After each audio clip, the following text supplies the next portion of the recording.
Qu'est-ce que vous entendez? On est d'accord. Un excellent micro dans lequel j'ai investi. Quoi? Ça? Non, c'est rien, t'inquiète. Rien de grave. N'insiste pas, je te raconterai pas. Bon, d'accord, je me suis fait casser la gueule dans l'espace commentaire. C'est arrivé comme ça. Je suis parti lire les commentaires et tout est arrivé très vite.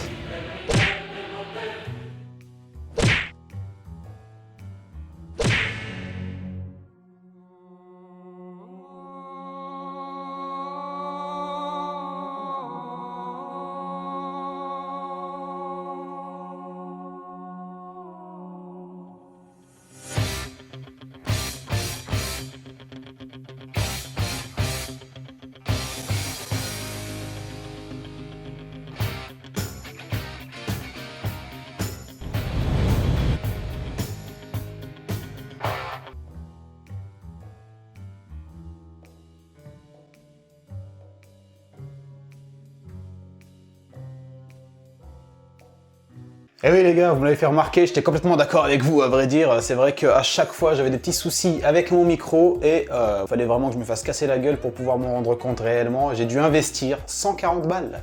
C'est pas rien. Normalement, vous devriez plus vous plaindre à ce niveau-là.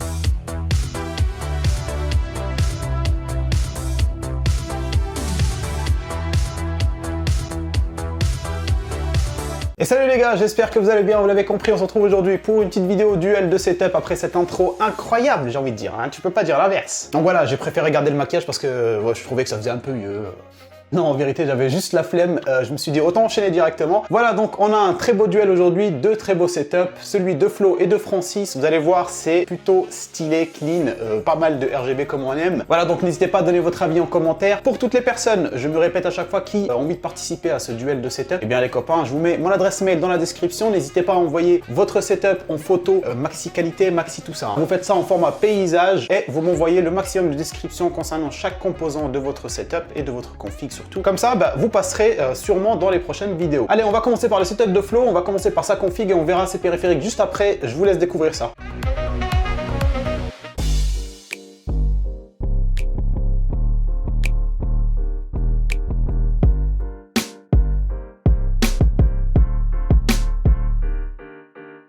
Pour commencer, on va jeter un coup d'œil rapidement sur son setup, un très beau setup dans le thème de la synthwave avec une gestion de la lumière plutôt excellente je trouve. Quelques touches lumineuses plus prononcées avec des petites lampes LED, une horloge lumineuse ou encore des colo lights, ce sont d'excellentes lampes RGB que j'ai présentées sur ma chaîne déjà, donc n'hésite pas à aller voir la vidéo si ça t'intéresse. En rapport avec la lumière justement, si je dois te donner un conseil, essaye plutôt les tubes à néon flexibles que tu peux trouver sur Amazon au-dessus de ton étagère, ça fera beaucoup mieux que les petites lumières je pense. Et si tu prends un tube de néon flexible assez lent, tu pourras du coup faire le tour de ton setup en lumière continue. Dans sa config, on retrouve donc une carte mère de chez Asus, c'est la Asus TUF B450 Elite, sur laquelle on a un Ryzen 5 2600 refroidi par un très bon ventirad RGB de chez Cooler Master. Alors si je dis pas de bêtises, je crois que c'est le Cooler Master Hyper 212 RGB Black Edition. À côté de ça, on a 16 Go de RAM avec 2 barrettes de 8 de chez Corsair. Alors j'ai pas trop eu de détails là-dessus, désolé. En dessous, on a une carte graphique de chez Gigabyte, la RX Vega 64. Pour le stockage, il utilise donc un SSD de chez Kingston de 480 Go et un disque dur de chez Western Digital de 500 Go. Le tout alimenté par une alimentation de chez Aerocool, la Aerocool Luxe RGB en 650 watts. Et on retrouve tout ça dans un très beau boîtier, c'est le Colink Observatory en RGB. Alors pour ces périphériques, on retrouve pas mal de produits de chez Logitech, notamment la souris, le clavier, le casque et les enceintes. Et oui, rien que ça. Alors la souris c'est une Logitech G903, pour le clavier c'est un G915, le casque est un G933 et les enceintes sont les Z506. Pour le micro, il utilise donc un Blue Yeti monté sur un bras micro de chez Amazon, je pense que c'est les New Ear. On passe aux écrans pour lesquels on retrouve un écran principal de chez Samsung, le C27JG50, un bel écran incurvé de 27 pouces cadencé à 144 Hz, avec un taux de réponse de 4 millisecondes. Et le deuxième c'est un écran de chez Acer, c'est le EB321HQUA, un écran qu'on ne trouve plus vraiment en vente mais fait largement l'affaire pour un écran secondaire dans son setup. Pour le reste, je trouve que la luminosité est extrêmement bien gérée sur tout le setup avec quelques bandes de LED et un pack de 3 colo lights qui apportent une touche lumineuse non négligeable. Bravo à toi pour ce très beau setup dans le thème de la synthwave que j'approuve complètement mon pote.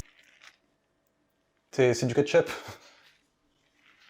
Alors comme vous avez pu le voir, c'est un très beau setup de Flo. Franchement, merci à toi pour les photos, surtout pour les photos parce qu'on peut pas le dire, elles étaient vraiment géniales. Donc il a pris ça, je crois, avec son appareil photo Lumix. Mais c'est la première fois qu'on m'envoie des photos aussi clean, même si je sais que tout le monde ne peut pas avoir forcément des appareils photo numériques. Voilà, c'était quand même clean, on va pas se mentir. Et on enchaîne directement avec le deuxième setup, le setup de Francis qui nous vient directement de la Réunion. Hein. Big up à la Réunion. Comment il est? Oui, je parle couramment le créole réunionnais. Donc voilà, un très beau setup, vous allez voir, plutôt clean aussi. Lui, un peu différent du premier, mais vous allez voir, tout aussi bien, je pense.